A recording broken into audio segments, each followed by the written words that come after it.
Pak Yosef kan ngotot menuduh Danu, ya kan?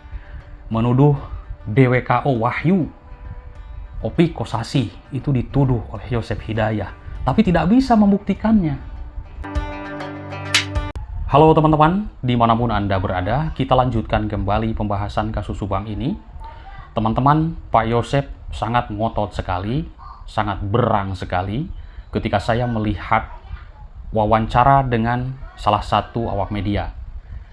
Nah, di sini ada sebuah pertanyaan dari awak media itu, apakah motivasi para pelaku ini berkaitan dengan yayasan? Pak Yosef tidak terima tentang hal yayasan tersebut.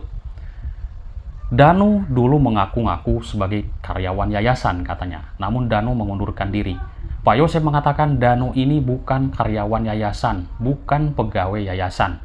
Ya iyalah, yayasan dengan sekolah itu kan berbeda. Sekolah itu dinaungi oleh badan hukum, ya Bina Prestasi Nasional, seperti itu. Percakapan ini saya lihat di salah satu media massa. Di sini tampak Pak Yosef ini mengenakan topi putih, yaitu biasa dengan sebuah jaket yang putih dan juga ada plat merahnya, teman-teman. Di sini mungkin agak keceplosan sedikit ya, ingin menggali kekuasaan. Pokoknya dihabisi ini, yang ini saya ambil. Ini saya belum tahu dan belum paham maksud dari Yosef ini. Tapi kita bisa menganalisa, jika Pak Yosef mengatakan dihabisi ini, yang ini saya ambil, berarti ada orang lain juga di atas Pak Yosef ini. Mungkin begini, jika orang ini mengambil ini, saya akan mengambil yang ini. Entah siapakah orang yang di luar Pak Yosef tersebut, itu hanya sebuah analisa. Nanti teman-teman bisa simak kembali di media Tribun. Saya nanti akan tampilkan linknya. Nah, di sini Pak Yosef itu membantah bila pembunuhan Ibu Tuti dan Amalia atau anak dan istrinya ini yaitu berkaitan dengan Yayasan Bina Prestasi Nasional. Tidak ada keterlibatan yayasan. Jangan salah, tidak ada sama sekali menurut Pak Yosef. Apakah benar seperti itu? Dan sekarang sudah banyak analisa bahwa ada masalah di sekolah Pak Yosef ini. Tentang masalah keuangan, data-data yang tidak akurat, kemanakah salurnya uang tersebut, bantuan pemerintah. Teman-teman, Yosef yang sudah saya lihat di dalam sebuah tayangan video ini sangat-sangat tampak berang sekali ya, atau marah mungkin seperti itu, ketika membahas ucapan Danu soal tugasnya di yayasan. Ya, Danu ini kan bukan pegawai yayasan, tapi di sekolah sebagai pegawai, yaitu staf TU atau staf tata usaha di sekolah yang dinaungi Yayasan Bina Prestasi Nasional. Oke, dengarkan ya ini. Teman si Danu ngaku-ngaku yayasan, saya keluar dari yayasan. Si Danu tidak ada di yayasan, buat apa? Nah, jadi bukan di yayasan si Danu ini, tapi di sekolah.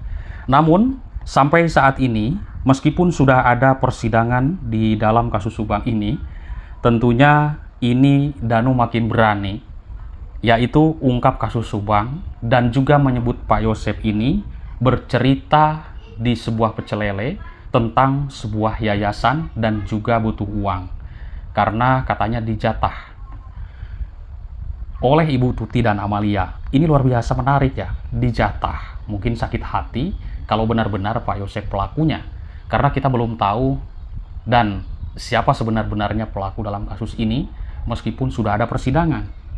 Apakah Pak Yosef, apakah Mimin, Abi Arigi? Kalau Danu kan sudah mengakui, tidak ada bahasa apakah Danu, tidak ada. Danu mengakui pelaku, dia bukan saksi. Yang namanya pelaku pasti menyebutkan nama-nama yang mengikuti dia, bersama dia. Disebutkanlah nama Yosef, Mimin, Abi Arigi, para pelaku di dalam kasus ini. Namun sampai saat ini, tidak ada data yang mengatakan Pak Yosef sudah mengakui Mimin, Abi Arigi sebagai pelaku atas tuduhan Danu. Di sini perang antara kuasa hukum Rohman Hidayat dan Bang Taupan. Bang Taupan mengatakan sudah benar pengakuan Danu tersebut. Dan kita kadang menganalisa, Danu ini kalau misalkan berbohong, untuk apa tujuannya? Tapi ini kan kita terus menganalisa ya, karena pendapat dari Reza Indragiri sebagai pakar ini kan beda lagi. Ya kan, teman-teman sudah mendengar keterangannya Pak Reza Indragiri. Makanya kita dibolak-balik untuk menganalisa hal kasus Subang ini. Lalu yang kedua, Pak Yosep Hidayah Mimin Abi Arigi sampai saat ini tidak mengakui perbuatannya yang dituduhkan Danu. Lalu pihak kepolisian sudah menetapkan sebagai tersangka. Ini bukan masyarakat yang menetapkan sebagai tersangka, tapi polisi, penyidik, teman-teman. Nah, wajar sekali di sini menuai perdebatan pro dan kontra di masyarakat. Ada yang percaya 100% keterangan Danu, ada juga yang belum. Ada juga yang percaya Pak Yosep adalah pelaku utama dan juga dalang yang mengatur sebuah skenario ini. Ada juga yang belum percaya Pak Yosep pelakunya, dan banyak yang mengatakan Danu belum menyebutkan sejujurnya ada pelaku lain di balik ini. Ini kita akan kembali mungkin menganalisa dari keterangan Reza Indragiri. Tentunya, karena keterangan Reza Indragiri ini seorang pakar, ini sangat menarik sekali teman-teman, dan ini saya sudah 2 kali menyimak, waktu itu di salah satu channel YouTube, waktu ada podcastnya dengan Pak Rohman Hidayat dan kru dari salah satu channel tersebut. Pakar psikologi forensik sekaligus kriminolog Bang Reza Indragiri sangat menilai tajam dalam kasus pembunuhan Ibu Tuti dan Amalia di Subang pada tahun 2021 lalu, yaitu baru terungkap di bulan-bulan kemarin atau di tahun kemarin ketika Danu menyerahkan diri. Nah, lalu bagaimana tanggapannya? Di sini tetap menyimpan tanda tanya besar meskipun Danu sudah mengakui. Menurut Reza Indragiri, penyidik tak boleh serta-merta mempercayai pengakuan dari para tersangka, termasuk Danu juga. Tapi kan hanya Danu yang mengakui dalam kasus ini. Dia mengakui melakukan, dan saya pun sudah mendengar semuanya pengakuan Danu di malam itu waktu di rumahnya Ibu Lilis. Sampai loncat ya, kaget. Karena tadinya saya pun sangat percaya 100% Danu ini tidak terlibat. Ternyata pas dia berbicara ketika Amel sudah sekarat dan intinya seperti itu, ya mengerikan sekali.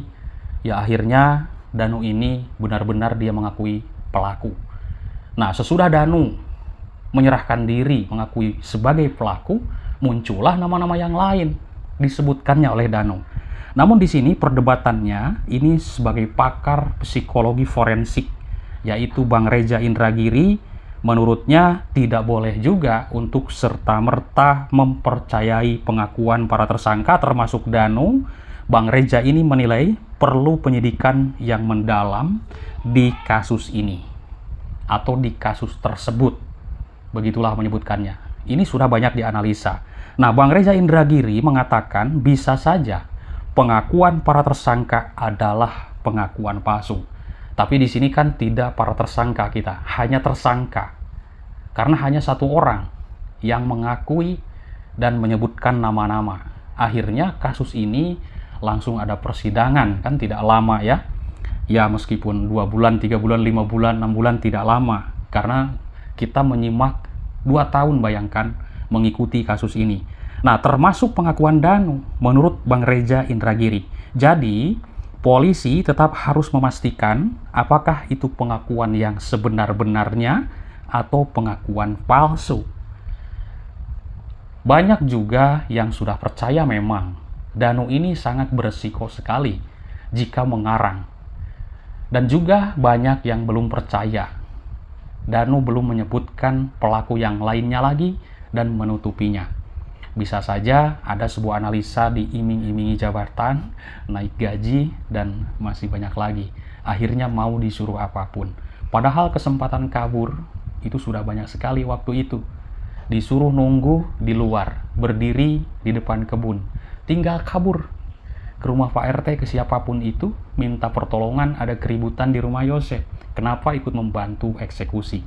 Apakah punya motivasi juga untuk mengeksekusi korban atau punya sakit hati juga? Makanya saya ketika mendengar dengan analisis seorang pakar psikologi forensik ini menarik. Ya memang betul, jangan percaya dulu dengan pengakuan para tersangka. Apakah sudah jujur dan tidak, ya kan? Nah, lalu Bang Reza menuturkan bisa saja pengakuan palsu tersebut dilatar belakangi untuk menutup-nutupi adanya pelaku lain atau otak pelaku yang sebenar-benarnya. Luar biasa. Nah, orang yang memberikan pengakuan palsu semacam ini bisa dilatar belakangi oleh keinginan menutup-nutupi kesalahan pelaku lain. Ibarat begini, orang-orang kadang juga misalkan di dalam kasus Subang ini, Pak Yosep kan ngotot menuduh Danu, ya kan? Menuduh DWKO Wahyu, Opi Kosasi itu dituduh oleh Yosep Hidayah, tapi tidak bisa membuktikannya. Hanya tuduhan, hanya kecurigaan. Tidak ada bisa membuktikannya dari dulu. Kita hanya mendengar ocehan Pak Yosep di berbagai media massa, tapi tidak bisa membuktikannya. Dan juga Pak Rohman Hidayat pun menyebutkan langsung ada peran pengganti, tapi tidak ada pembuktiannya. Akhirnya Danu begitu menyerahkan diri, menyebutkan nama-nama pelaku. Langsung Pak Yosep Mimin Abi Arigi. Apakah Danu rabun di malam itu karena gelap? Tapi kan tidak mungkin juga 97 adegan dilakukan itu kalau orang yang tidak mengalami. Susah teman-teman. Coba kita praktekkan, sulit. 97 adegan tidak main-main, itu berhadapan dengan polisi loh, tidak main-main ya. Nah, kalau misalkan mengarang, tapi ya mungkin yang namanya analisa dari para pakar, ya kita sangat menghargai karena beliau ini kan mempunyai ilmunya. Ini seorang pakar psikologi forensik, Bang Reza Indragiri. Kita lanjutkan nanti di kesempatan besok, bahas lagi kasus Subang. Semangat terus, jangan sampai tenggelam. Terima kasih teman-teman, bye-bye.